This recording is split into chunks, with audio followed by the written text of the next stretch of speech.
सरोवर में स्नान करती है।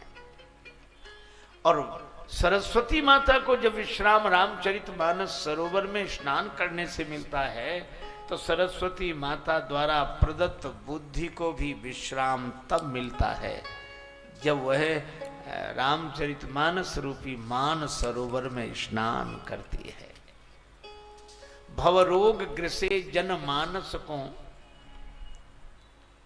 भवरोग ग्रसे जनमानस को, यह मानस भाव सुधा रस है। जो पशुतुल्य भये जग में तिन हेतु बन्यो जनु पारस है।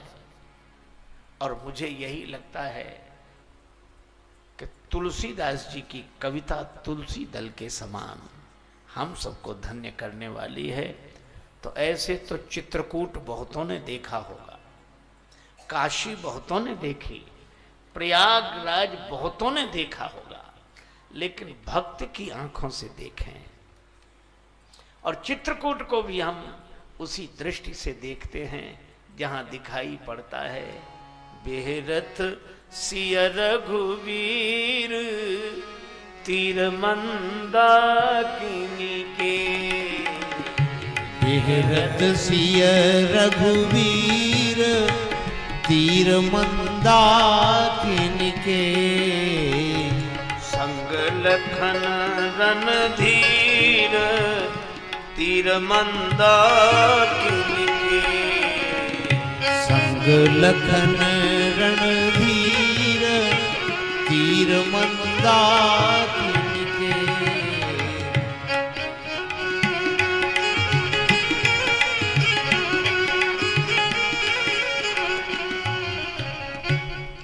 भगवान श्री सीताराम जी चित्रकूट में विराजमान है। बहुत सानंद समय बीत रहा है, पर चित्रकूट में तो आनंद ही आनंद है। श्री अवध में परिस्थिति बिगड़ गई और मानो संकेत यह है कि कुसंग के कारण बिगड़े हुए वातावरण को भगवान भी नहीं सुधार रहे। भगवान श्री अवध छोड़कर चित्रकूट आ गए। गुरुदेव वशिष्ठ जी वहां हैं, पर गुरु जी ने कहा कि अगर कुसंग से बिगड़े हुए वातावरण को बनाना हो तो संत को बुलाओ। सत्संग के बिना कुसंग का प्रभाव कम नहीं होता। संत की करुणा के बिना वातावरण बदलता नहीं है। गुरु जी ने दोनों भाइयों को बुलाया। गुरु बुलाए पठे दो भाई। श्री भरत आए। अब आप विचार करना, कैकेयी माता के क्रोध ने श्री राम जी को श्री अवध से दूर कर दिया। मंथुरा में आए लोभ ने भगवान को श्री अवध से दूर कर दिया। श्री दशरथ जी के मन में आई हुई कामना ने भगवान को श्री अवध से दूर कर दिया। लेकिन जब श्री भरत आए तो भरत जी में भी यही तीन दिखाई देते हैं। बात अटपटी है, लेकिन आप जरा श्रवण करें। लोग कहते हैं संत वह हो जिसमें काम क्रोध लोभ न हो, पर श्री भरत में काम है, क्रोध है, लोभ है। कैसे? पहले तो कैकेयी माता पर क्रोध ही किया, और क्रोध में कैसी भाषा बोले। बर मांगत मन भई नहीं पीरा। बर मांगत मन भई, पर मांगत मन भई गनी न जिय मुंह पर मुन कीरा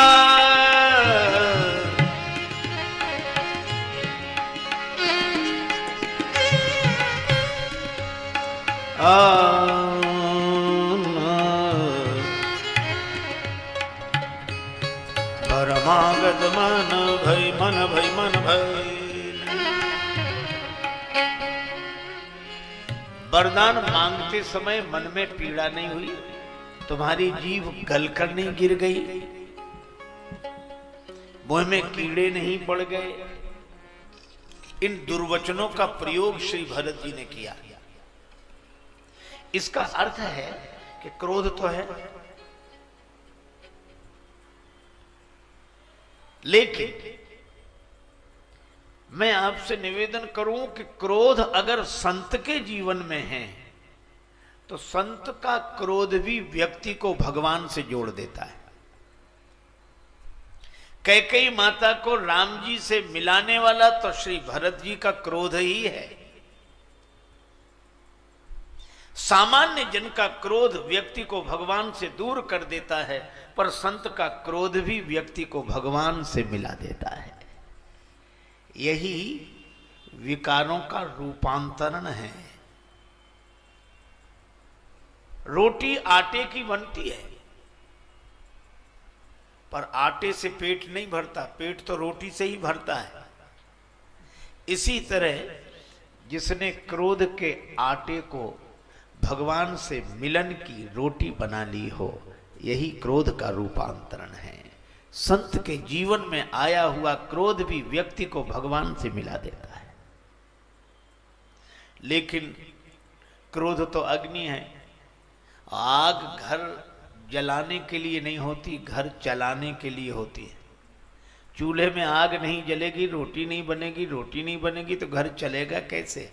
पर घर चले तो, पर घर जले नहीं, यह ध्यान रखना चाहिए। और श्री भरत ने माता कैकेयी से ऐसी क्रोध भरी वाणी बोली तो माता कैकेयी का मन खिन्न हो गया। और मां कैकेयी ने कहा कि भरत, मेरा एक बेटा जिसे मैंने 14 वर्ष बन जाने के लिए कहा, वह भी चरणों में प्रणाम करके गया, और दूसरा तू, तेरे लिए राज्य सुरक्षित किया, तू अपशब्द बोल रहा है मुझे। नहीं नहीं भरत, तू ठीक नहीं, मेरा तो वही बेटा ठीक है, वही बेटा ठीक है, वही बेटा ठीक है। भरत जी मन ही मन बड़े प्रसन्न हुए कि बड़ा अच्छा रहा। माँ, मैं भी यही चाहता हूँ कि आपको राम जी ही ठीक लगे, राम जी ही ठीक लगे, राम जी ही ठीक लगे। यह है, मुझे लगता है कि क्रोध के शस्त्र से माता कैकेयी के मन में जो आसक्ति का व्रण हो गया था, उसकी शल्य चिकित्सा हो गई, तो मन भगवान की भक्ति से भर गया। यह है श्री भरत के क्रोध का उपयोग। अच्छा, एक बात और है। गुरु वशिष्ठ जी ने कहा, भरत,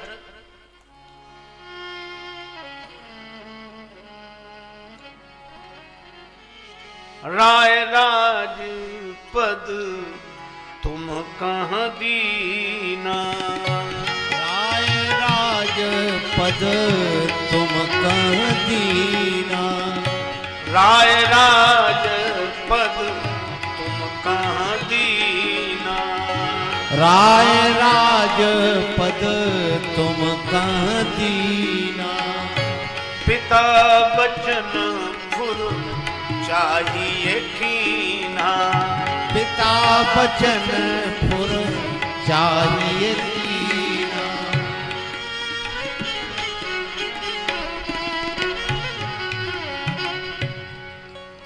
भरत, तुम्हारे पिता ने तुम्हें राज्य पद दिया है और तुम्हें पिता की आज्ञा का पालन करना चाहिए।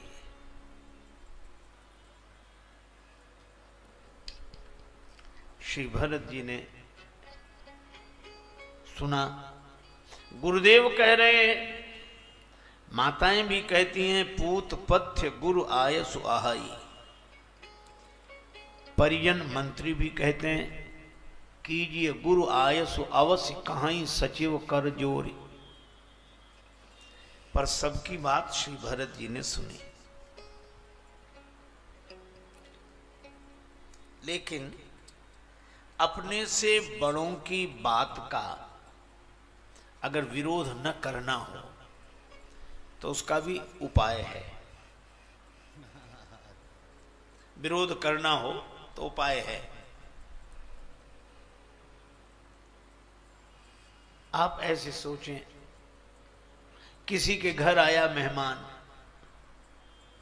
गृह स्वामी ने कहा कि कुछ खा पी कर जाओ, तो बोला देर हो जाएगी, तो कहा हम जलपान बाजार से मंगवा देते, खा कर जाओ। उसने अपने बेटे को 10 रुपए दिए कि बाजार से गरम गरम जलेबी ले आओ। बेटा गया, जलेबी बना रहा था मिठाई बनाने वाला, तो उसने जैसे ही कढ़ाई से जलेबी निकाली और दूसरी कढ़ाई में डालने लगा, बेटा बोला ये क्या गड़बड़ी करते हो? पिताजी ने कहा था जैसे ही कढ़ाई से निकले वैसे ही ले आना। अब आप एक बात सोचो, अगर वो जलेबी ले जाए तो सिकी तो खरी है, पर चाशनी में नहीं डुबोई तो उसमें स्वाद नहीं होगा। हम भी आपसे कहते हैं कि आप अपनी वाणी रूपी जलेबी को सत्य की कढ़ाई में खरा सेक लें, पर सामने वाले को जब दें तब शील की चाशनी में डुबो कर देना चाहिए।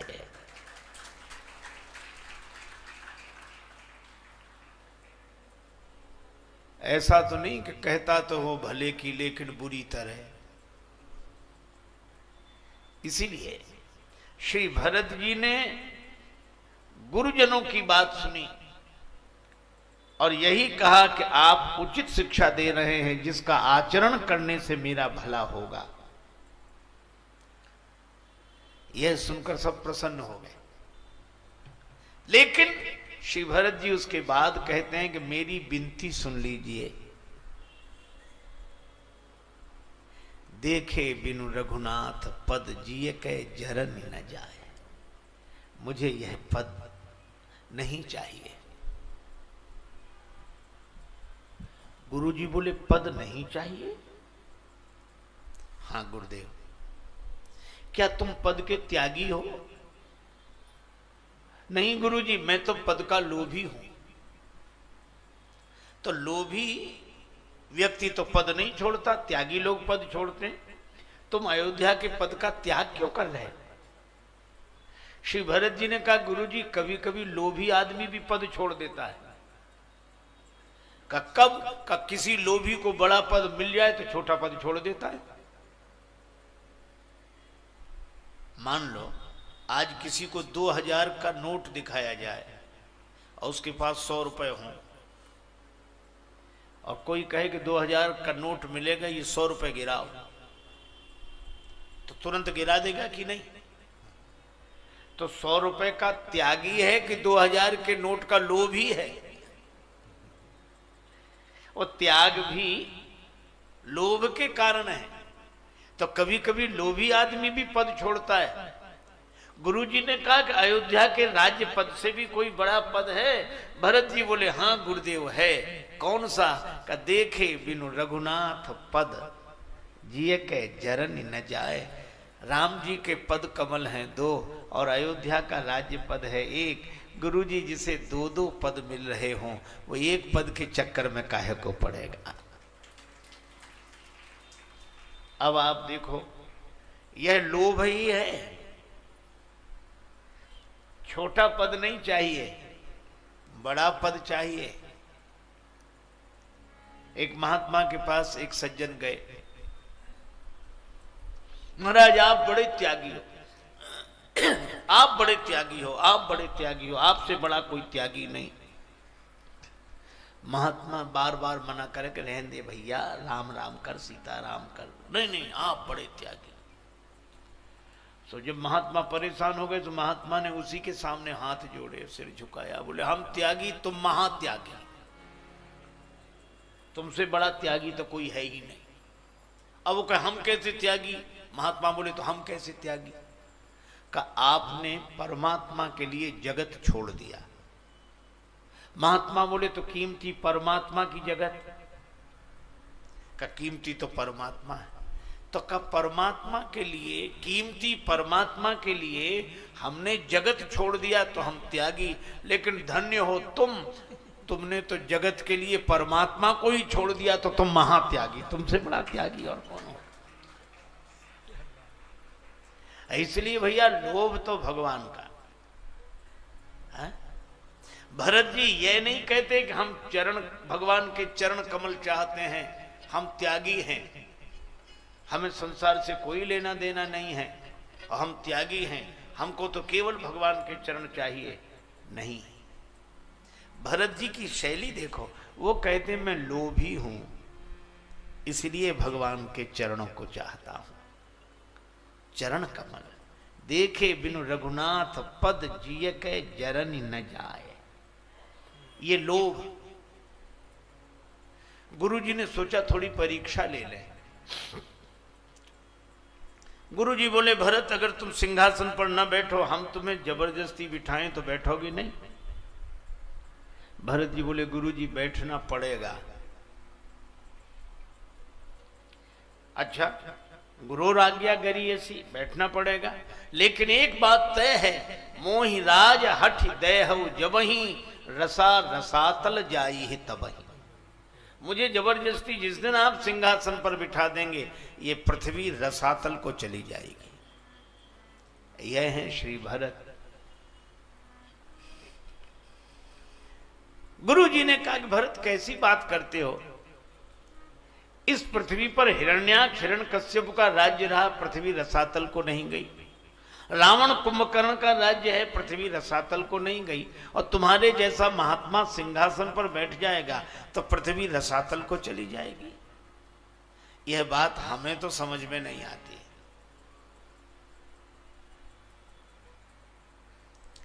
श्री भरत जी ने कहा कि गुरुदेव, हिरण्याक्ष हिरण्यकश्यप का अत्याचार पृथ्वी माता सहन कर सकती हैं, क्योंकि पृथ्वी माता जानती हैं कि राक्षस है।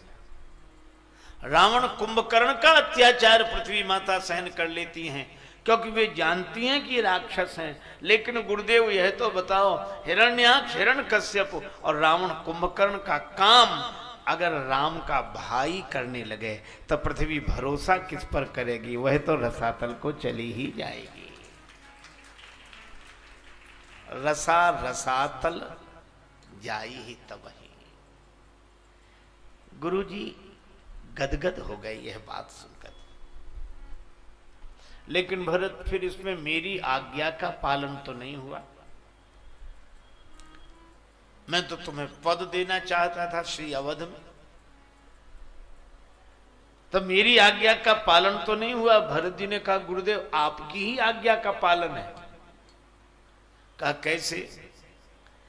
मुझे याद है एक दिन आप मेरे पूज्य पिता महाराज श्री दशरथ जी से कह रहे थे कि जानते हो तुम्हारा पुत्र बनकर कौन आया? सुन नृप जासु विमुख पछिताहि, जासु भजन बिनु जरनी न जाहि।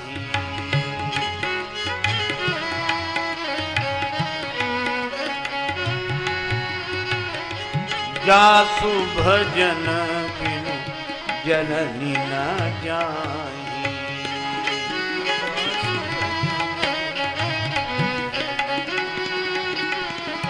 जासु भजन बिनु जननी न जाहि।